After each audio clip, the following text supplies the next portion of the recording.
Yo, what's up, guys? Real Peace Podcast with your boy, Derek. Thank you for tuning in. Yes, we have again another episode where we're going to talk about how to get real peace. And I got some. I got three. I got who? I got three. Three ways of how to stop that fight or flight response. Y'all know what I'm talking about. For example, it's like that trigger. It's like that adrenaline rush, that shock. It just hits you. Like, let's say somebody calling you, like you so used to people calling you about bills and telemarketers and what rent due and what you got late. Every time that phone ring, you like, oh, you just feel it. You just feel like it's just a reaction. Other examples is like, uh, shoot. I mean, let's say you talking to a stranger, somebody you at the grocery store, somebody talking to you randomly, you just get a little shot when you like, and that's a fight or flight response. Uh, you can't tell me that's gonna feel good. I mean, I used to have that when I was like back in like sophomore year of school. Like, yes, I was definitely having like adrenaline shots. I'll be over here thinking about bills I had due and just kind of like everything else but the now. I was just like, I was stressed. I mean, hell, I kept thinking ahead of what's ahead of me and am I doing the right things in life? Am I getting my school done and am I pleasing people, like teachers and whatnot? And on the other side, yeah, thinking about bills. So it's just like, man, I was just all over the place. So three ways on to kind of how to stop that fight or flight.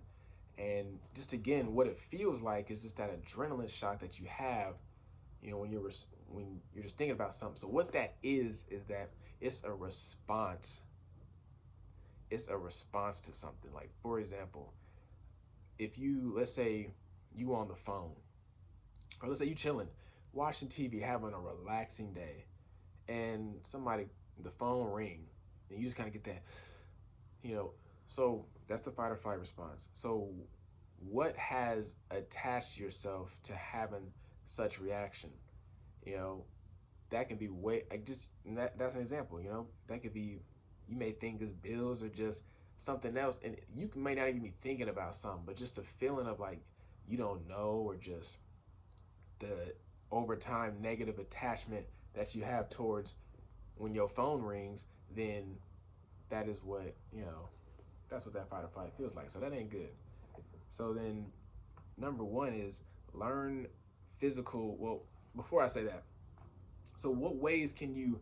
So then that's the fear response, right? So the fear response is when your phone ring, you have adrenaline shot.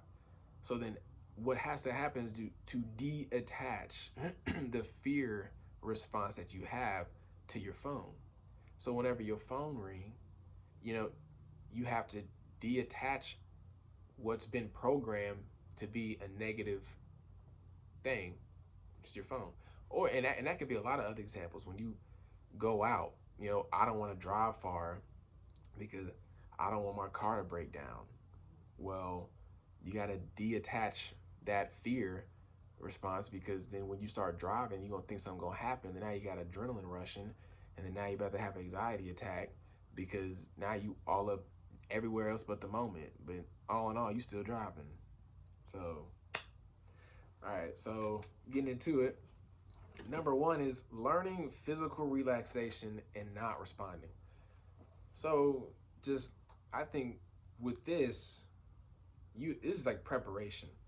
You got to learn to physical relax. Do you know what physical relaxation feels like? That's why I say meditation is important and powerful, is because you can feel what relaxation feels like. So an example is feeling like a weight is down.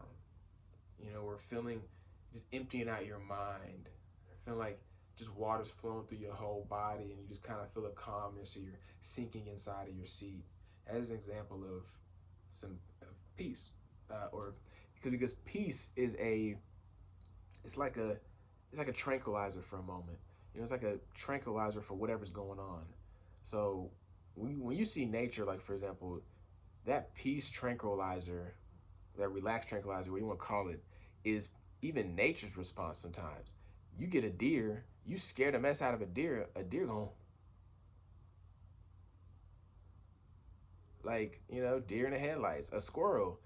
You come by a squirrel, what do I do? Like they just like what they pausing. They still. So that is, I would say, an example of a peace train clause. So have that in your life. Have a moment where you're just like, don't even respond at all. Just physical relax. So if a phone ring or you got a stranger coming behind you, don't react. Now, if stranger, you got your senses on, but even then, if your senses going to tell you the right thing, it's good to relax so you respond correctly instead of just responding out of just who knows. And it probably wouldn't be a stranger. Probably somebody you may smack the back of them or something. So knowing physical relaxation and knowing what that feels like. That's one. Another one would be, number two, is to respond to what is in the now. So this is an example of when you're just chilling and you're thinking about a bunch of everything but in the moment. You're thinking about bills you got due, or you're thinking about just like, oh, like I know I gotta tell Martha that like I gotta move this bed before the cleaners come or something like that. Like stressing off of something. You're thinking about a bunch of things like, oh, I gotta help homie move, but I gotta tell what's in there, I gotta back out of this brunch because I gotta help my homie move. That's add stress. So they give you a fight or flight because you may not, it'd be moments where, okay, you may not feel in control. You may look in the future. There may be two things that be maybe happen on a Saturday and you just like feel just like, I don't know how I'm gonna do Saturday, or I don't know how I'm gonna do this weekend. I don't know how I'm gonna relax and just be like that. So that's an example of just, you gotta respond to be in the moment. So when that response happens, just be in the moment, or practice being in the moment. Peace, being in the moment. Number three is number three is another. So it's like kind of more like vision yourself relaxed and composed. That's number three. Vision yourself relaxed and composed. This is another one where it's more like a preparation thing, where this is where meditation is good, because meditation is you're conditioning your mind to think certain ways. You can condition your mind to be at peace. You can condition your mind to always be calm. This is the power of meditation and the power of journaling, but the power of just conditioning your mind is because when you're meditating, for example, you can think about moments where you may be at fear at, for example, driving on the road, knowing your car may be bucket, but your car may have a blowout. I don't know. You have this trauma from your car and you may not know whatever happens. So you get in your car and you just have to just meditate. And when you meditate, just vision yourself in your car and being relaxed. Vision yourself when you're talking to strangers, you're relaxed. Vision yourself when you're giving yourself a presentation to be relaxed. Actually, wow, I want to make a whole video about presentation, or just an example about presentation, because this is a lot of what that is. Well, not what that is, but like you can use that for many examples. But when you're talking in front of people, you're having a whole anxious moment because what? You're not thinking in the now. I mean, all these rules apply even on a presentation. My lordy. So you gotta learn physical relaxation. So when you get in front of people, just learn not to respond of all the thoughts of what you think, and people may think, oh, they looking at you, and oh, they may, you're not prepared. Your mind telling you you're not prepared. Oh, you may, don't get nervous. Don't look like not know what you're talking about. And then second one, okay, when you in a presentation, to be in the now. So don't think about the future of like, oh my gosh, how it's gonna go, how am I gonna present, how am I gonna sound. Just be in the moment of how you gonna do it. Hey, I'm in the moment, I'm doing it. For example, me making this YouTube video, hey, I'm in the moment, I'm doing it.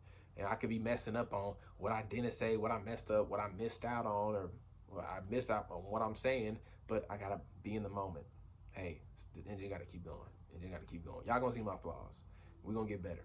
So then, third one, presentation, relaxation, letting vision yourself relax and compose. So even before you present, you gonna, hey, meditate or just relax or pray or throw affirmations in there to say that you're going to be relaxed when you present. I'm going to be calm when I'm presenting. Or vision yourself when you are presenting and saying whatever you're saying, that you're going to be calm and relaxed. And this can also work too when you're you can say, I'm be calm and relaxed when I'm a mess up. So you can literally vision and get the chess game right and figure out what you're going to say and how you're going to say it and how you're going to feel. So when you get there, you're really already mentally practicing the action or what you're going to do. So when you get in it, you're not unprepared. You're more prepared. So, because another example is, let's say you're anxious for a flight. You got anxiety before going on the plane.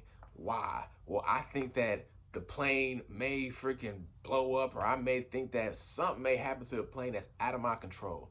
Well, practice relaxing, practice seeing yourself on that plane and being relaxed and calm.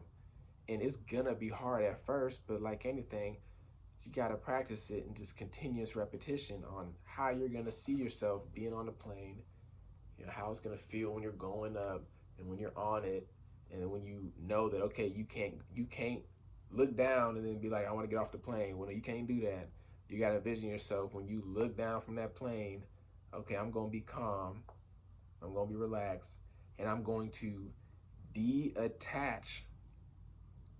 I didn't have that on there, but to detach your fear response. So when you look down, wow, that is high. Wow, we are high up. Detach that fear response. Because we're high up, that doesn't mean I need to be in fear.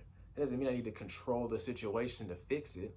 That just means that, okay, hey, we're high as hell up here. Like, we on a plane. So that's example. So then respond to what is in the now. So when the plane is moving and, hey, I'm in the now. I'm sitting down. We're good. You're in front, you're sitting down, everything is calm. Literally within your vicinity, everything is calm. You're sitting down. Everything is going according to plan. You're okay. So having those 3 exercises kind of all come together to let you know, hey, to be in the moment, to relax, to say to yourself that, simply not respond. So not respond to the reaction. So knowing what relaxation feels like first off, and then responding to what's in the now, reminding yourself, hey, I'm in the moment, I'm in the now. And most of the time when you're in the now, everything is calm. Not a lot of stuff happens in the now. And when things do happen, what do people say? Dang, that happened quick. Wow, it just happened so fast. Like, things happen fast. And then, of course, vision yourself relaxed. So throughout your day, hey, it's going to be a good day. It's going to be a calm day. Think about all the things you're going to go through today and how it's going to be relaxing. So, hey, I thank you guys for tuning in. Real Peace Podcast. Let's use those 3 principles in your life to give you some real peace. And please come back for some more. So, Real Peace Podcast.